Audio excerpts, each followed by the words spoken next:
OPM umumkan wilayah perang dan surati Presiden AS Joe Biden. Jeffrey Bumanak tuding Indonesia lakukan kejahatan perang. Melansir dari fajar.co.id, Organisasi Papua Merdeka atau OPM terus berusaha mencari simpati pemimpin dunia.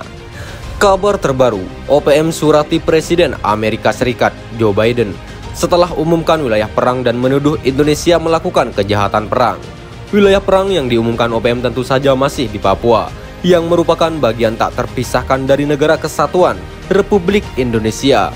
Pemerintah Indonesia membentuk Satuan Tugas Damai Karten yang terdiri dari tim gabungan TNI Polri untuk menumpas kelompok kriminal bersenjata atau KKB Papua ataupun kelompok separatis teroris atau KST Papua.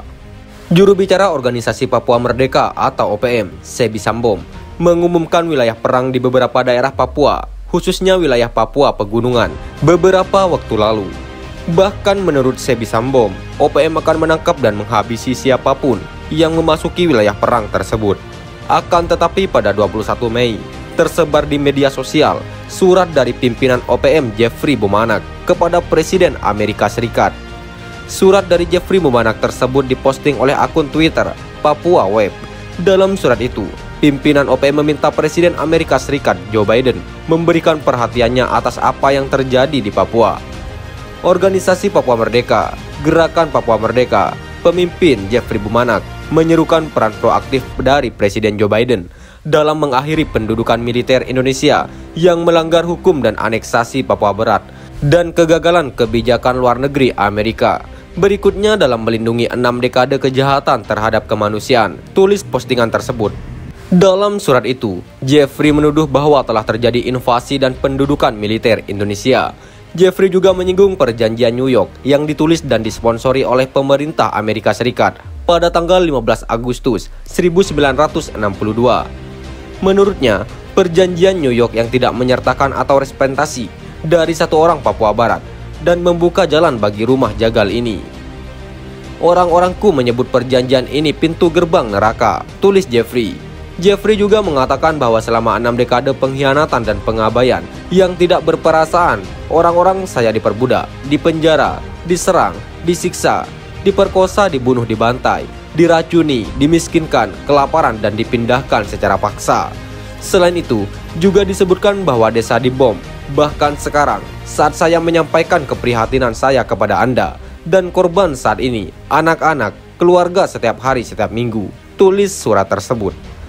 Jeffrey juga menuduh bahwa Indonesia sebagai negara kolonial dan melakukan penyerbuan yang tidak sah pada Papua. Selain itu, Jeffrey juga mengatakan bahwa dirinya menyertakan beberapa bukti tindakan yang dilakukan terhadap masyarakat Papua yang menurutnya adalah tindakan kejahatan terhadap kemanusiaan. Di sisi lain, kelompok kriminal bersenjata di Papua terus berulah dan kian brutal. Seorang prajurit TNI gugur setelah dibacok dan ditembak anggota KKB Papua di distrik Ilaga, Kabupaten Puncak. KKB pimpinan Numbuk Telenggen menembak prajurit TNI hingga gugur di Kampung Waku, distrik Ilaga, Kabupaten Puncak, Papua Tengah. Prajurit TNI yang gugur telah ditembak anggota KKB Papua di area PT Matra Tunggal Teknik atau PT MTT di Kampung Kago, distrik Ilaga, Kabupaten Puncak, Provinsi Papua Tengah. Praka Jamaludin dievakuasi menuju RSUD Ilaga dan selanjutnya akan dievakuasi ke Timika, Kabupaten Mimika. Persempit ruang gerak KKB, TNI Polri patroli hutan di Tembagapura.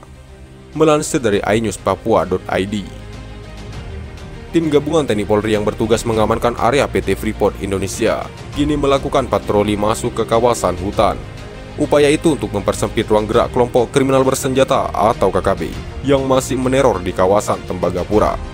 Kapolres Mimika, AKBP IGG Era Adinata, mengatakan setelah sejumlah faksi KKB meninggalkan distrik Tembagapura pada 2020 lalu, masih terdapat satu kelompok KKB yang bercokol di wilayah sekitar Tembagapura, yaitu KKB pimpinan Joni Botak. Perlu diketahui bahwa setelah beberapa kelompok KKB meninggalkan Tembagapura, masih ada satu KKB yang ada di Tembagapura, yaitu KKB pimpinan Joni Botak yang keberadaannya ada di hutan-hutan, katanya. Untuk mendesak ruang gerak KKB, kata dia, dilakukan patroli lebih masuk ke hutan untuk mempersempit ruang gerak KKB agar tidak lagi mengganggu keamanan baik masyarakat maupun operasional PT FI. Diketahui pada pagi sekitar pukul 10.30 WIT, aparat Satuan Tugas Pengamanan PT FI yang tengah melakukan patroli di hutan sekitar mil 53 melihat 6 anggota KKB menyeberangi sungai dengan membawa 2 pucuk senjata api. Tak lama kemudian, terjadi kontak tembak antara aparat dengan KKB yang berlangsung sekitar 30 menit. Sampai saat ini, aparat masih berusaha menuju lokasi tempat di mana KKB melakukan tembakan. Lokasi itu sangat jauh di seberang kali. Untuk bisa menyeberang sampai ke sana, anggota harus mencari tempat yang agak dangkal, kata Era Adinata. Dalam insiden kontak tembak itu, salah seorang anggota KKB pimpinan Joni Botak dilaporkan terkena tembakan peluru aparat.